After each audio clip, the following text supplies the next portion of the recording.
I am. So this is StartOS. Anyone familiar with StartOS? Start 9? Yeah, so I used to work there, full disclosure, but still big fan of the OS. We partner with them as well. If you want to buy a Start 9 server, you can. I don't know how you do it, but the Ocean gives you a discount somehow. I don't know where you put that in on the website. But anyway, so this is a box George gave me yesterday to do this presentation. We're running Bitcoin Knots because, well, I'll start with why we're using that as a node. So when you're constructing block templates, everything that's in the block is informed by what the underlying node has for its mempool policy. And contrary to popular belief, this is not just completely wide open, and if it's consensus valid, it ends up in your block templates. That's not how it works. Nodes are far more restrictive than just consensus, and that's been a thing since Satoshi was around. The data carrier size variable is one thing people will be familiar with, and it's set to 83 bytes by default in Knots. In Core, and in Knots it's set by default to 42 bytes, and when Ocean launched that meant some Samurai stuff didn't make it into our templates, and you know, I don't know if anyone caught that whole controversy, but it was a very stupid thing because of course it's not, if it's censorship at 42 bytes but it's not censorship at 83 bytes, I don't understand how that can be an ideological thing. It doesn't make any sense. Regardless, everyone that was furious about it was basically just unaware of the fact that their node has been filtering out arbitrary data since Satoshi was around. We do treat things differently in Bitcoin. That's how all of the implementations are designed. So Knots, interestingly, just allows miners a lot more options. If you want to be more permissive than Core is for arbitrary data, you can do that in Knots as well. It's not trying to push miners in any particular direction. It's just trying to give them options. Core, like a lot of things in Bitcoin, has slowly had things removed from it. Like, right, once upon a time, Bitcoin Core wasn't Bitcoin Core, it was just Bitcoin, and it did everything. It was like a gambling client, it was a messaging app, it was like, you know, a social network probably. It did all this stuff, and it's all been shoehorned out, right? Like, you can't mine directly to a Bitcoin node. No one uses it as a wallet anymore. Like, all of these, if you want to run a Lightning node, that's not part of Bitcoin either. You need to run a node on top.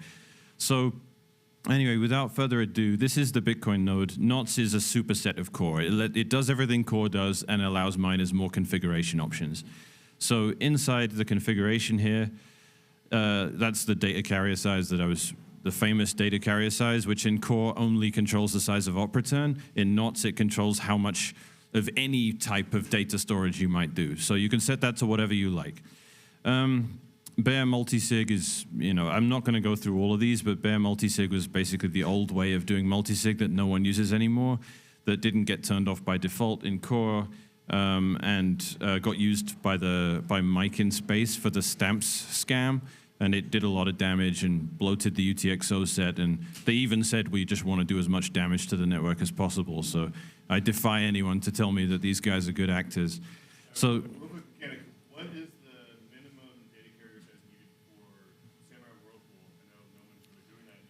Right, I think Sparrow allows you to do it now. I think so. Some people have spun up ways to kind of. If I recall, it's 45 bytes, and this was the problem at the time of Ocean launch because 43 bytes allowed BRC20. So we were trying to whitelist it, but the damage was done. Everyone's like, "Ah, censorship pool," and just for fuck's sake.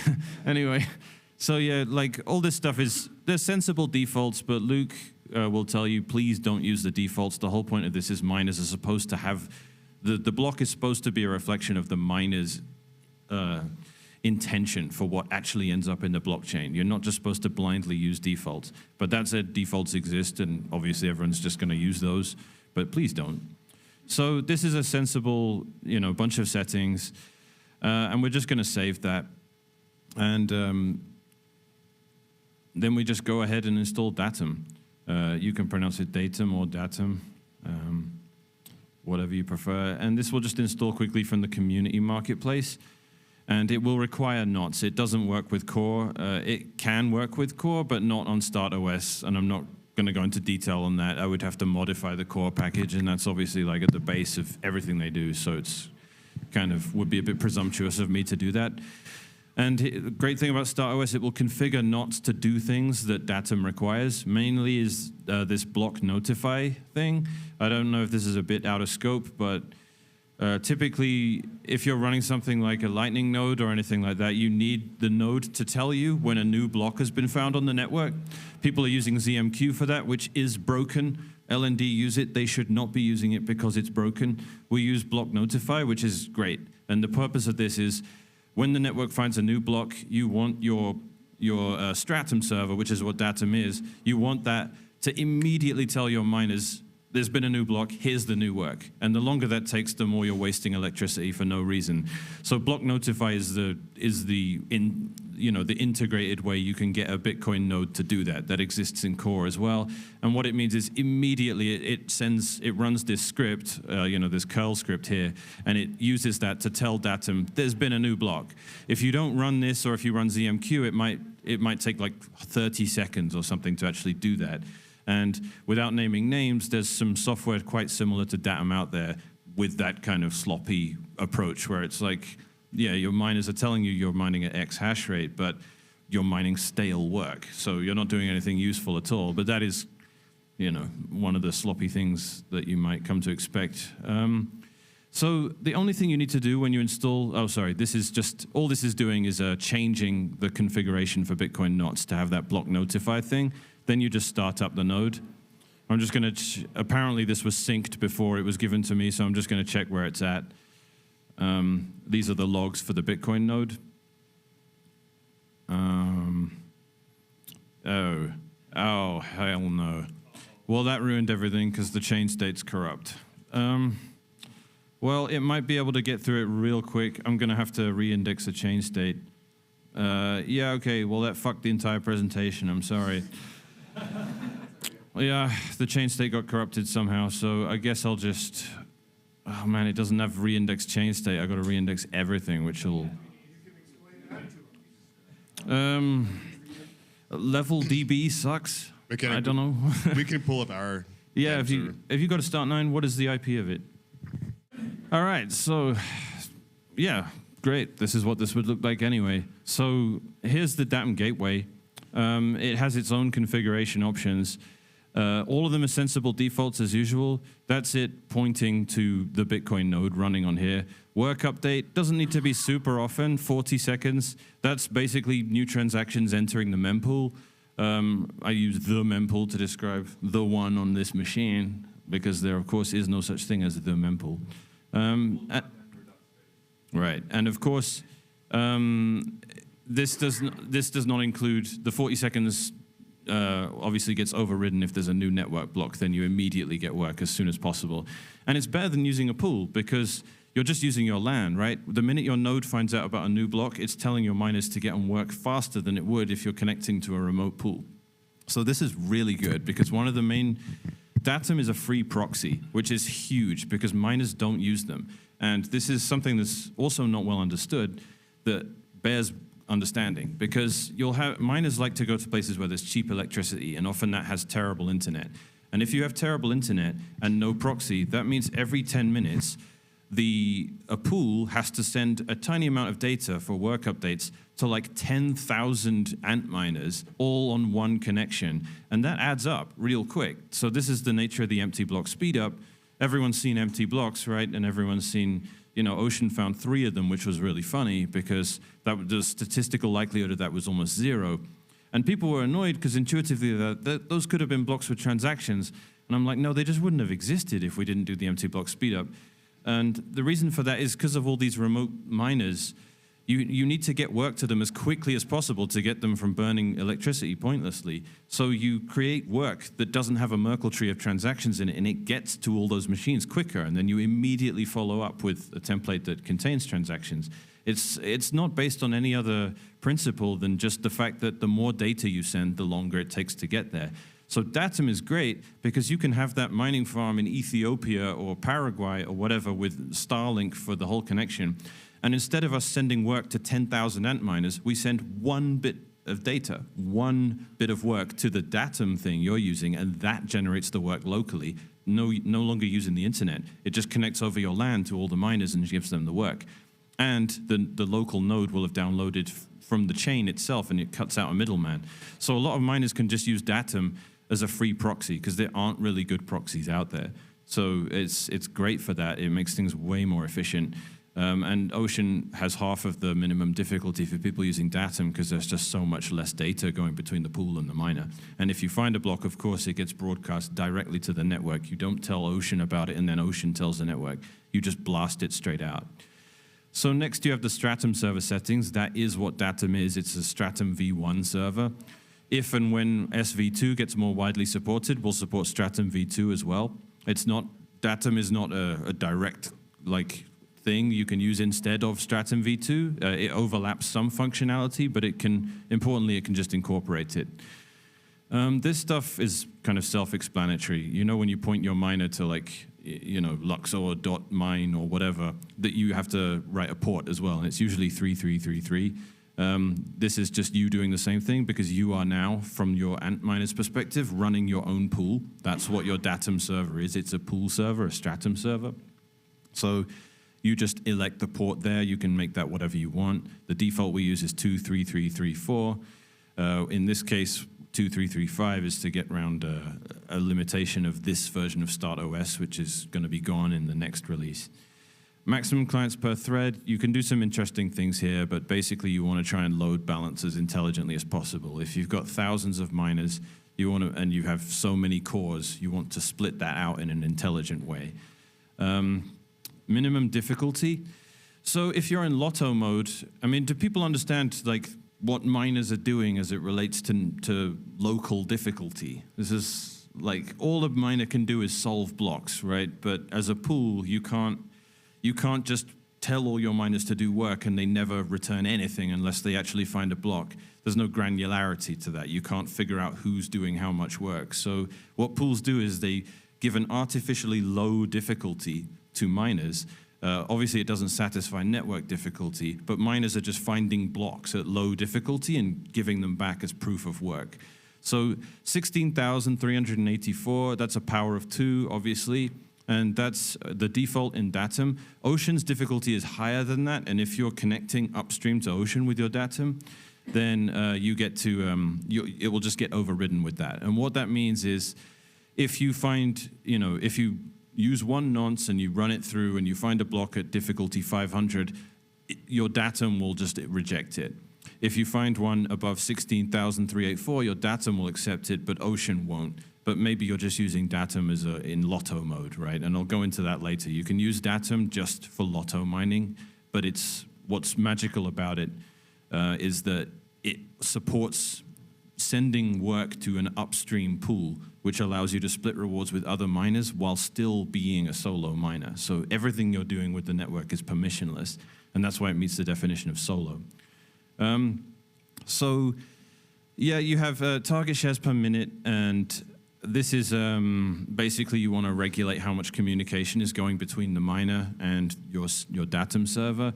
And it's good to target something like that. If you have an S21 Hydra or some magic blazing fast machine, it's going to start finding way more than 8 a minute, and then Datum will automatically give it harder work so that it returns less.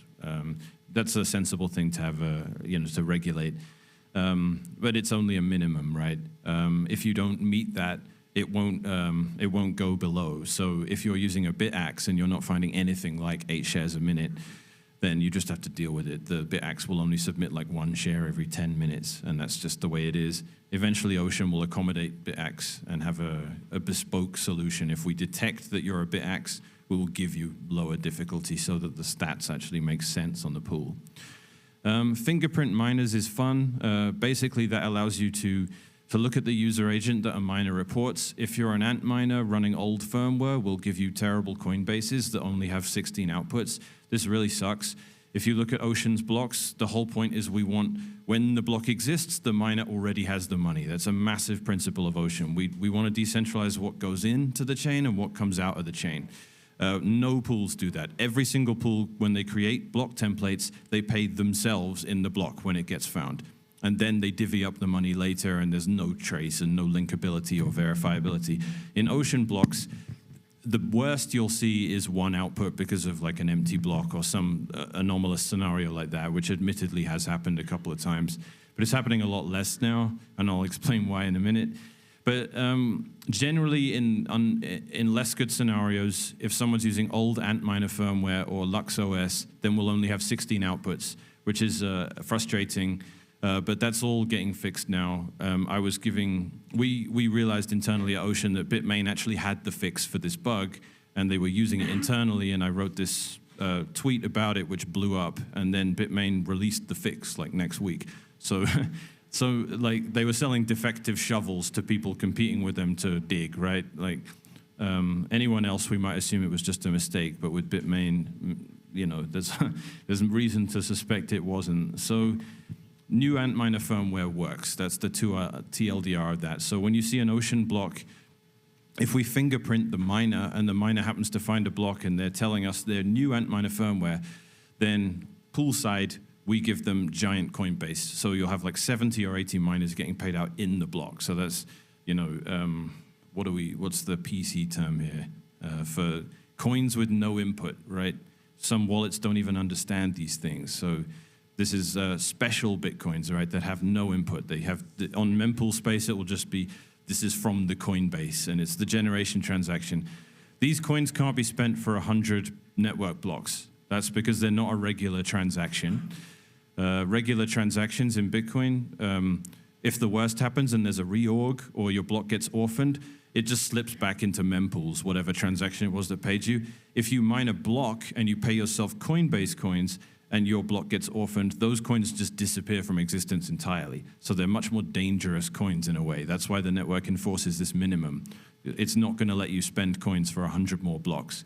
And wallets typically don't understand this because so few people have access to generated coins. Some wallets get it, some don't. If you mine and you put in a Bitcoin exchange address into your Datum and you're mining to that and you get a Coinbase generated payout, sometimes your exchange will just be like, I don't understand what these coins are, and they just won't show up in your wallet. Ironically, the exchange Coinbase was a good example of that. So, but they fixed it now, and you know. Mechanic, real quick, while we're on the Coinbase and payouts, can you briefly discuss how Lightning payouts work with Ocean and how your subsidiary deals with that? So, yeah, we use the El Salvadoran entity for that.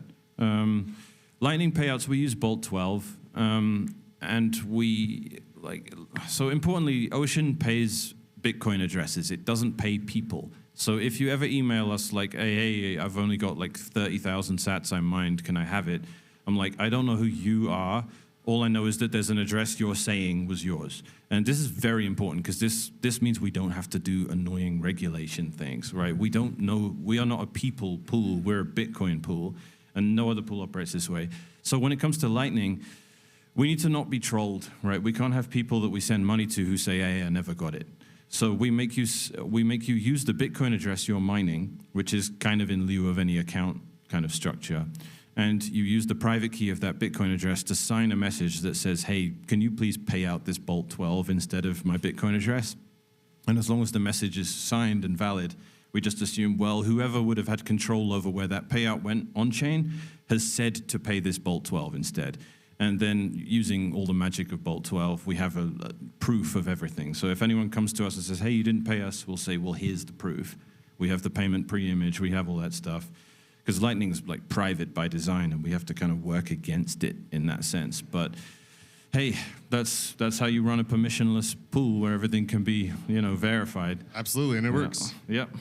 So fingerprint miners, I've gone over that. All that is saying is, if you turn that on, which it is by default, it's figuring out what the miner can handle. Because we don't ever want to send a big Coinbase to something running LuxOS or an older version of Antminer, because it can even brick the machine.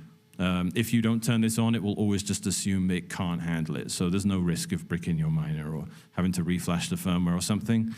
It's just turn that on if you want to. If you're running like BitAxes are great, by the way. They can handle enormous Coinbases. So anyway, mining settings. This is where you put the Bitcoin miner, the Bitcoin address. Typically, this doesn't matter if you're using Ocean as an upstream pool and you have default settings. The Bitcoin address is in your miners. It's not that. That's typically, in that scenario, a failover. So for some reason, if Ocean died, and you resorted back to lotto mining as a failover, this is not usually how miners would do things. But then if you find a block, that is the address where your Bitcoins go. Datum refuses to start unless you put a valid Bitcoin address in there, because that failsafe has to be there. Yeah, and the space datum is currently configured for pooled mining, whereas the hash rate heap punks datum is configured for lotto mining. So FYI if you're using either of those this weekend. Right. And if you're lotto mining, this addresses everything. What you put in your miners is irrelevant. Datum user, you can write whatever you want there. It's not really relevant to anything. If you're using Ocean as an upstream pool, that will be overwritten with the word Ocean. That's mainly due to how we got mempool.space to parse that data.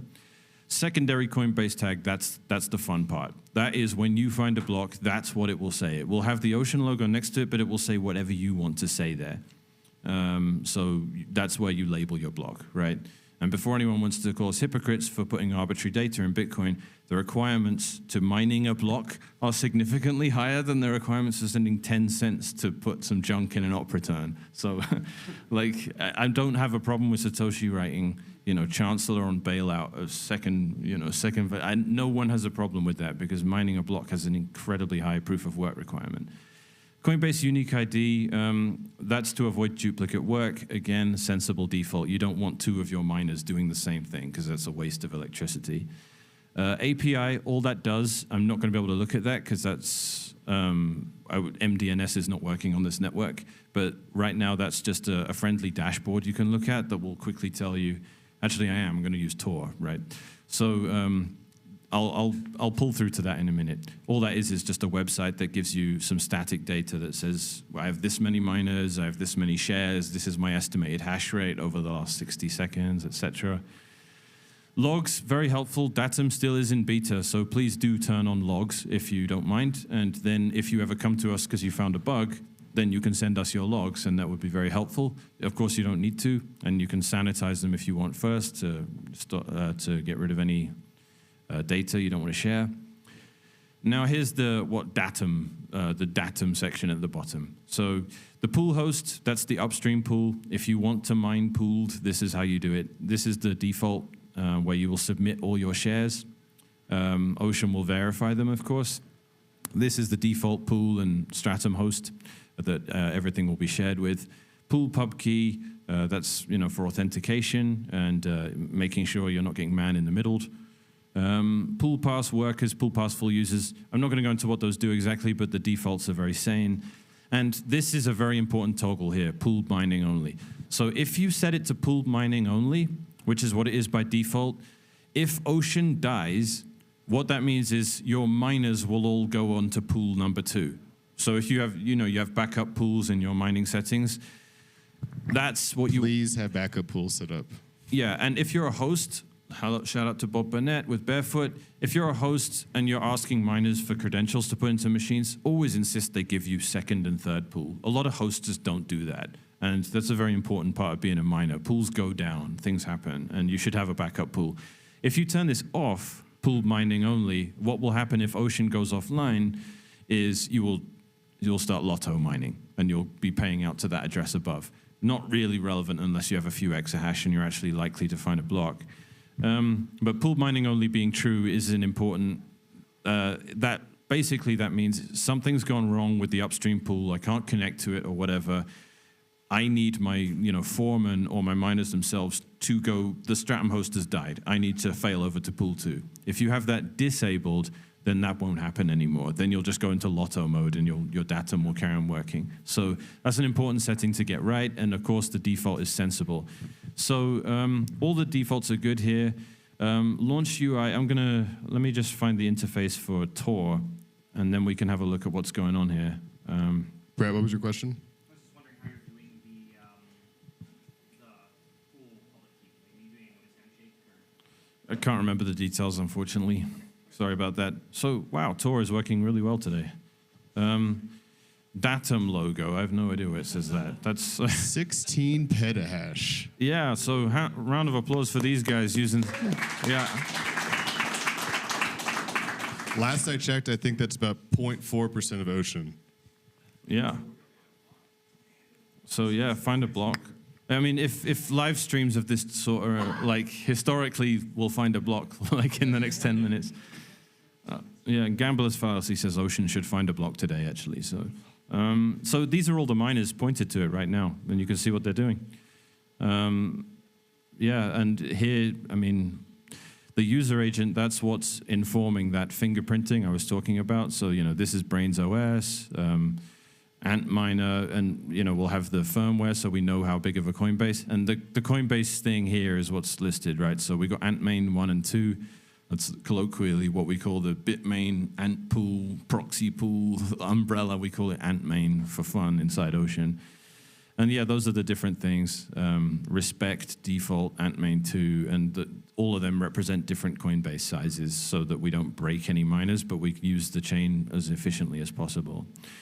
And yeah, that's basically the long and short of it. This will run extremely reliably. If you ever restart it, your miners will just fall onto pool 2 for like 60 seconds or something.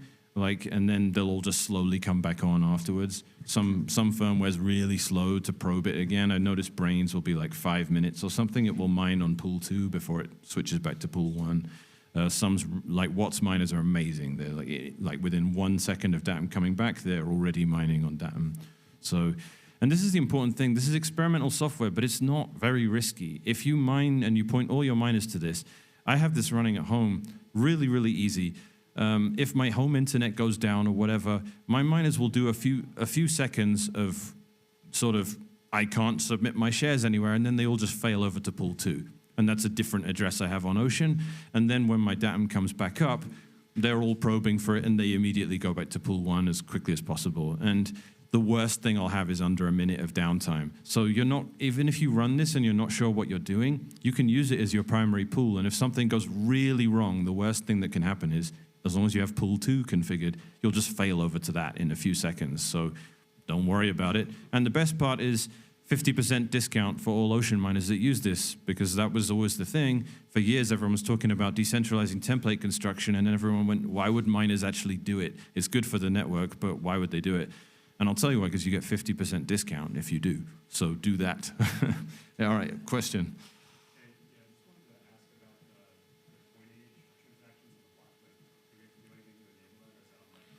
So that's, again, all like template construction stuff is the node. It's not Datum. So Datum just sends a thing saying, can I have a template to the node? That's via RPC, and the node responds with, here's your template. And then Datum is the thing that makes work for the miners based on that template.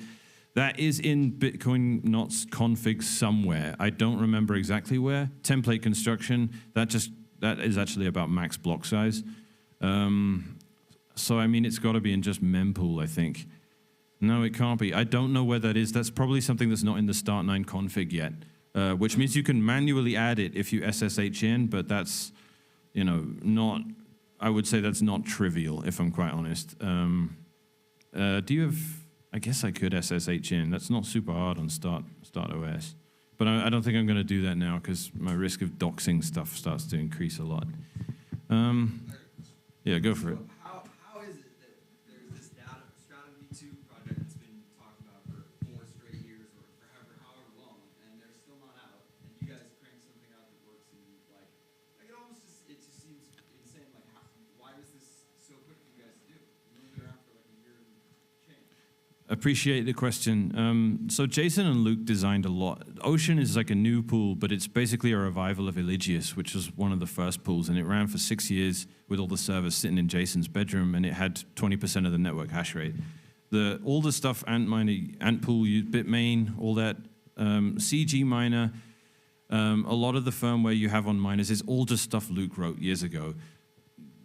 None of the pools are run by Bitcoin core developers out there. So Luke and Jason just know this stuff. So they were able to do something really quick. And Datum is really, it does one specific thing. Stratum V2 is the kitchen sink protocol, and it's doing a lot of things. And template construction on the miner side was an afterthought for Stratum. It was really just supposed to fix Stratum V1, which was encrypt communication between centralized pools and miners, which is obviously good, and turn it into binary instead of hex, because that's just less data and more efficient. Yeah, and I mean, the SRI was like finalized right in 2019, but I mean, it's been through many iterations. Before it was Stratum v2, it was Beta Hash, and then before it was that, it was something else, and it's been through a lot.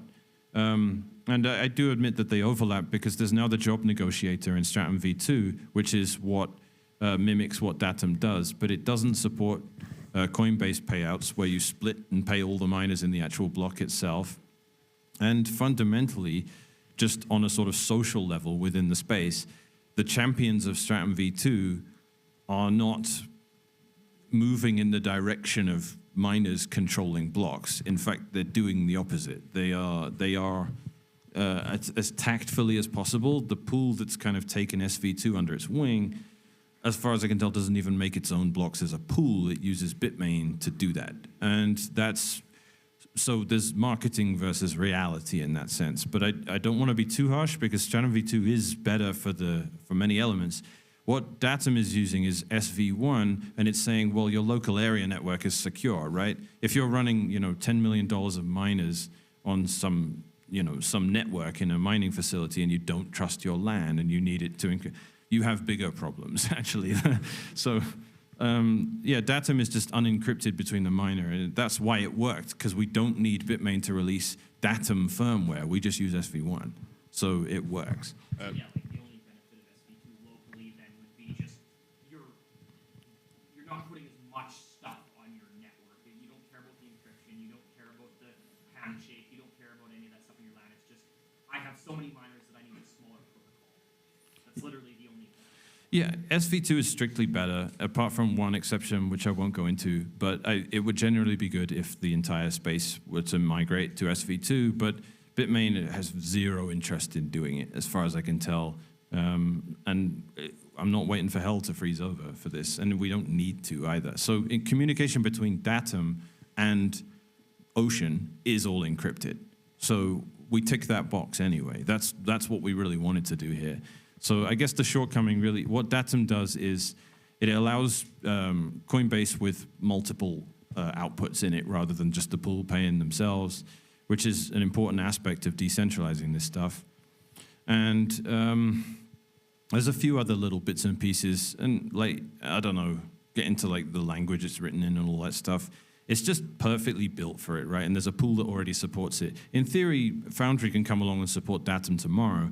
I find that very unlikely, but they can just do it, and you can fail over to Foundry if Ocean goes down or vice versa. Anyone can support Datum. It's an open protocol. And this Datum gateway, our money's where our mouth is. If you're using Ocean's centralized templates that incur double the fee because you don't want to run this stuff locally, we're just running Datum gateway on all our servers. So it is just a Stratum host. That is all it is. So you can connect, if you want to use Ocean's templates, all you're connecting to is a Datum gateway run by someone else. And we don't want you to do this, and we will charge you more fees if we do. We're saying this stuff is easy. Miners can take this upon themselves in 5 minutes. We have really good tech support. So I've made this look a lot more complicated than it really is. You really just could have installed Datum gateway, gone into config, put in a Bitcoin address into here, and then press save. That was all you really need to do. Obviously, I'm discouraging you because I want you to understand it, but that is it. You could have installed Datum, put a Bitcoin address in here, and clicked save. Well, that's not true. There's one more step you haven't shown yet. I can't put a .local address in my miner. Well, I'm not going to show that because that's Start9 specific, and it's fixed in the next release. Okay. So I did that beforehand. I ran the simple proxy stuff in command line. If you want to know what he's talking about, it's at the bottom of the instructions here. It's 6 lines. You have to copy and paste one by one, and that will allow you to forward a port. That means you can't point an Antminer to a .local. You have to point it to an IP address and port, and StartOS doesn't support that yet, but it will with 036. Soon TM. Yeah, and if you're running on Umbrel or just a Debian box or any of that stuff, then you don't need to worry about that because that is not going to be a .local or .onion or any of that confusing stuff. So let's point a miner to this, okay? Yeah. Do you have a miner I can just... Yeah, you do, but I want to point one that isn't. Is there some... Yeah, I got you. All right.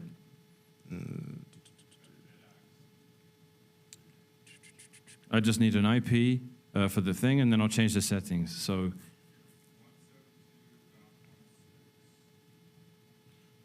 .4.10. Okay, so here's a miner. Is it just root? All right, yeah. He knows the shortcut. Single root? Yeah, but SV2 will fix everything.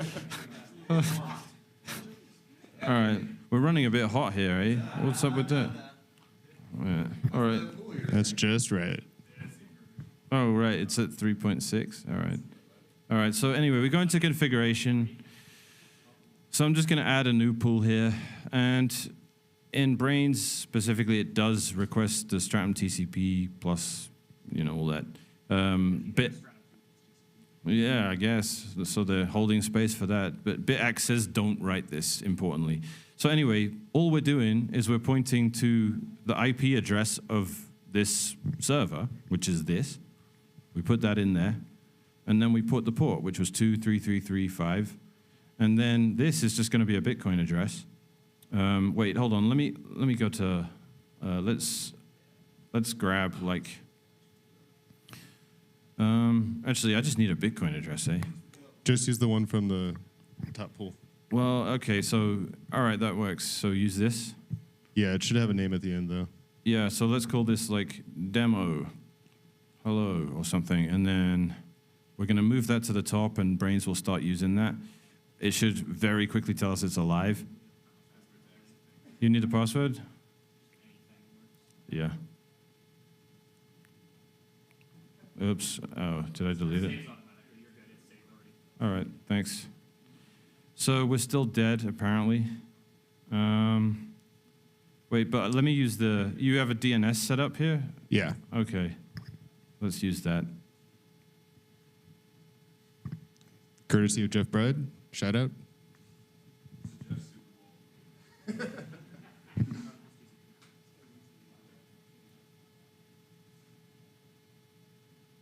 All right, now let's see if it's alive, eh?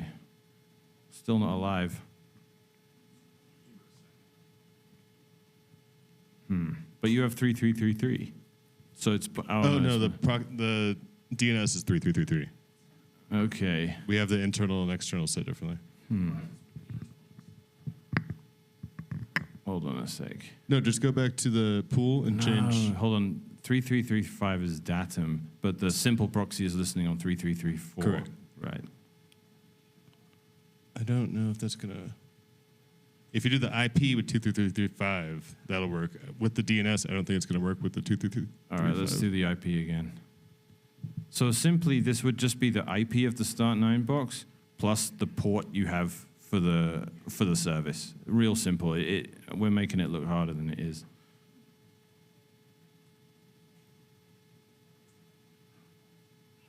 All right, actually working out. Okay, alive. Yahtzee. Yeah. All right. Now here's the fun part. Because this is a powerful miner, it should show up on Ocean stats really quick. So, oh shit. NL. Thanks. All right, well, we got a lot of workers pointing to this, right? No, not so many. All right, so after submitting a few shares, where's the interface? Let's go here. We have good Tor weather today. It loaded really fast. All right, we got There it. it is. Demo, hello. And it showed up on the stats, -2 sats, yes. So, yes. We have some website glitches for stats at the worker level, unfortunately. Just hasn't been a priority to fix it. Sorry about that. So yeah, you have your hash rate average here, and that's it. So yeah, you get -0%. So, but anyway, like within a few seconds, that should all become sane. So yeah, that's it. Now you're mining upstream. And if you wanted to go lotto mode, you just go into here, and there's only two things you've got to change to do that. You go config, datum, you delete the data here, and then you turn off pooled mining only. That's all you have to do, and then you're lotto. That's it. I'm just going to leave that as it is, and hopefully this becomes a lot more sane when it, yeah, all right. So we've submitted 1.7 million shares, right? So what that means is it found a bunch of shares at the arbitrary difficulty of 1 million, whatever the power of 2 is near that, and then it gets adjusted. So that's basically that's one share adjusted. And we've earned 4 sats already. And yeah, that's basically it. Yeah, thank you.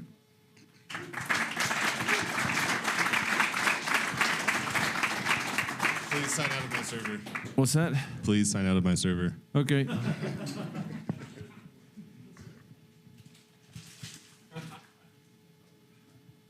All right, but everyone knows the Tor address of this thing, right? So everyone Yeah. can look at it. Just saying. And do you want me to change this back? Probably. Yeah. All right. I'll delete that, and then it should just go back to what it was doing before. Yeah.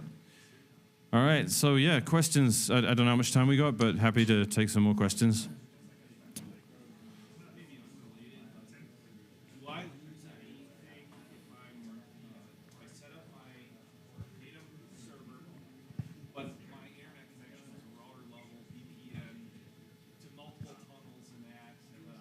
Any problem with that, or is it going to slow my latency down or anything like that? So like, the node is communicating directly with the network, right? So you've cut out as many middlemen as possible. Typically, you're doing well, but if you have an annoying, clunky LAN, maybe. I don't know. I'm not a networking expert. It's also not the end of the world to set up multiple nodes if you have multiple locations. Let me just. This one is not you, right? This is the broken one. All right, yeah. Yeah, so yeah, the question was just about like latency and stuff. So Datum is going to improve everything for that, right? The fact that you're sending work to all your miners over LAN and there's no internet involved means you're down to tens of milliseconds rather than hundreds. And it could be multiple seconds. If you're running a giant site, you know, in the middle of nowhere in a third world country over Starlink and you've got 10,000 miners, it's just straight up better to be using Datum because all you need to do is download the block from the network, and you can have as many connections as you like in a very powerful node that can process it fast. Then Datum locally gets the template, and then it locally sends work to all the machines. It's just straight up better. Every miner would be using that if they could, because there's just no good proxy software out there. Any other questions? Oh, it restarted. I don't know. Yeah, what's up? I see a question there. Yeah, Yeah. Mike. I'm just curious, did I hear you say that by default, when you're using Datum, that you're basically lotto mining first and then sending your hash out? No, you're not. Well, here's what happens with if you're using an upstream pool, which you are by default with Datum. When it's creating those block templates, it reaches out to Ocean and asks for a Coinbase split. And as long as the blocks you create respect that Coinbase split, every share you send back upstream to Ocean will qualify for reward splits from everyone else on Ocean.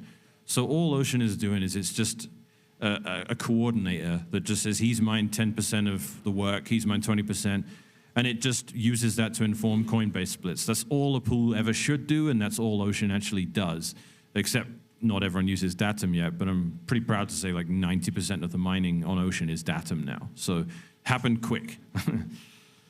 Yeah. So for heat reuse, internet going down is a problem for being able to keep producing heat, even if you don't have internet. Could I use Datum as a proxy server for? I might be understanding this wrong, but should I use Datum as a drain to produce fake orders for a miner? Yeah, if you set pooled mining only to false, if the pool's down and you have no, hold on, because how's it going to get? No, Datum doesn't have a way to produce just dummy work. I think that Avalon Nano does that, right? Like if it loses Wi-Fi creds, it just carries on producing heat. Yeah, Brains OS does that with the drain feature. Yeah. I think you could, but you just do it as solo mining rather than absolutely fake garbage work. You're just producing. Yeah, but if there's no internet, you can't usefully lotto mine. But that's fine because your goal is to just produce heat and just keep the miner running. Sure, but Datum would actually need a mode for that, and it doesn't have one yet. It's just gonna. What will happen is Datum will say, It's gonna send an RPC request to the node, and the node is gonna say, I'm stale tip. I'm not connected to the network. I'm not giving you a template, and Datum's gonna freak out because there's no template, and then the miners are gonna have nothing to do. So it assumes you have an internet connection and that you're doing useful work. I don't really like miners that will not have an internet connection and carry on looking like they're doing something useful. Like that's the one thing you want to avoid typically as a miner on principle is never just do useless work. Yeah, So but heat's pretty useful. heat's useful, but as a miner, you shouldn't be under the illusion you're doing something useful when you're not. Yeah. I think there's definitely an argument to be made to add a mode to allow for that. I don't know. Soon, TM. Well, just use a fail. Oh no, failover pool's not going to work. I don't know. We'll have to figure that one out. Yeah. No worries. So if we're just like web monitors trying to build something at their house, doing stuff, R5 is fine. Or Yeah. So this is incredibly lightweight, and that's another area in which I'll champion what we do. It's less than. It's like 250 kilobytes or something. It's not even a megabyte. And it's incredibly lightweight. So we've had a few exahash going through a Raspberry Pi before. It didn't even break a sweat. The Bitcoin node is the hard part. That's the thing that takes resources. Datum itself can run thousands of machines running through it with like no resources ever. You could, if the node wasn't the issue, you could do it on a Raspberry Pi 3 and have hundreds of miners go through it. A Raspberry Pi will cap out at 1,000 by default, because that's just how many, if you type LSOF, you can see that it's 1024, you can just bump that up. But if you're using like the guys with multiple exahash on Ocean, they're just using like an Intel NUC that will be like $500, and that can handle like 30, 40,000 miners. So it's not a heavyweight thing at all. It's really lightweight. Yeah, I highly recommend like a refurbished Optiplex or something like that for a couple $100. More than you need. Yeah. Yeah. So right now, a lot from the space are mining on this space Datum node. Mhm. It's kind of like our Uncle Jim is kind of providing us a mining pool proxy. Is there some way where the space could charge, like, since we're already getting like 50% of the fees taken off, could like the space levy a fee on us, so we're kind of like donating to the space automatically? So this is like the question is about like, can the guy running the Datum have like modes where people that aren't him are using it, and somehow upstream that's all reflected in bespoke fees. So this is a can of worms, and there's some ethical concerns, and there's some like undermining of the overall intention of it. Like we don't really, strictly speaking, it's better if hosts like are all making templates instead of pools. That is more decentralized, but the point of the discount is supposed to be miners making their own blocks. It's not supposed to be some host making blocks on behalf of a bunch of miners that points to someone else's Datum. Sorry. So, well, but the point, that's the intention of it. That's the point of the discount. It's not if you look like you're using your own Datum, you get a discount. We actually want you to do it. But it's also completely unenforceable and kind of an honor system. But earmarking shares and saying, right, I run Datum, I have my own hash rate in this building, and I host a bunch of people. It would be nice to have two modes. You can also just run two gateways in parallel, one that points to that port and one that points to the other. And as Ocean, we sort of figure all that out. Basically, we're doing it. We've been talking about this for months and figuring out a smart way to do it. It's a no-brainer feature, but it's not trivial to think of all the ways in which it can be used and abused, and we'll get there. But right now, it's just run two Datums, right? That's about it. But again, that will all just get the 50% discount because we don't have a way for you to flip a switch. But a handshake deal can be made with a big enough host where they're like, right, I'm running two gateways, one with this address, one with that address. These ones are all the hosts, and if there's like kickbacks or anything you want to talk about, that's all like us figuring it out one-on-one and talking about it rather than doing stuff at the protocol level. But it'll find its way in there eventually, but I can't say when. We have about 13 minutes to the next panel, so we got one or two more questions, and we'll wrap it up here. Yeah, I was wondering about how does a person go about learning to build a template for my node to use to... Yeah, you can just, so the node just does it, right? Whatever's in your mempool is what is in the template. So, and all that auto configures itself on Umbrel and Start9 anyway. I think it's going to be on my node soon. Raspberry Blitz will probably have it soon as well. As I say, if you're using Bitcoin Core, there isn't really anything to change anyway. There's a reason mempool space has this, like, this is what the next block should look like, because it's basically homogeneous, and mempool policies kind of become centralized, which is not great. Sorry, go ahead. Kind of follow up then.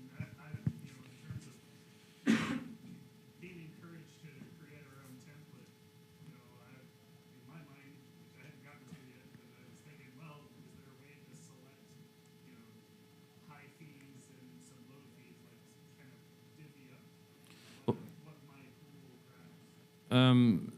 Yeah, so it's kind of, I mean, your mempool will be a lot bigger than what you fit in your template. Well, actually not recently, because we've just been running dry of transactions, but the algos used to construct a template are not as simple as you think. There's like a computer science problem, it's called the knapsack problem, where it's like, right, I have 40 items and this backpack can only hold this much stuff. How do I fit the most items in? And it's like the traveling salesman problem. It's not as easy as like, right, we'll start with the most fees and go down from there.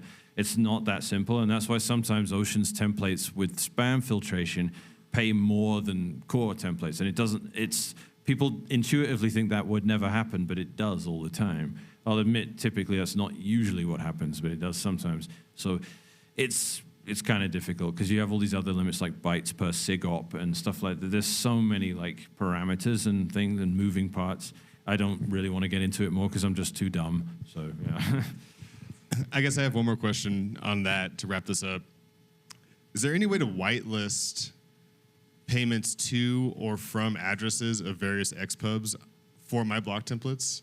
Wait, so I forgot one of the best features. So there's prioritized transaction. That is how you as a miner put your transaction in your templates. So if you want to open a channel and it's like perma high fee environments, or let's say you're consolidating like masses of like dust or something like that, and you just make this giant transaction that takes up like 100 kilobytes, you just put that, you make a 0 sat per byte transaction, you prioritize it, and you wait a year until you find a block, and then it's just in there. Right, so there is cost to that because you could have put more in that block, but it's barely going to be noticeable. 99% of what miners earn is subsidy anyway, so like that, we're penny pinching talking about fees anyway, but that's it. So there's an action inside StartOS that's prioritized transaction, and you just put the transaction in that you want it to. It's not as simple as it will always be in your template, but you tell it to treat it as though it paid whatever fee you want. So you put in the transaction ID and you're like, treat this as though it's paying $1 million per byte or something. And then it's going to always be at the top of the queue and you end, or the line rather. Space members, new benefit just dropped. Yeah.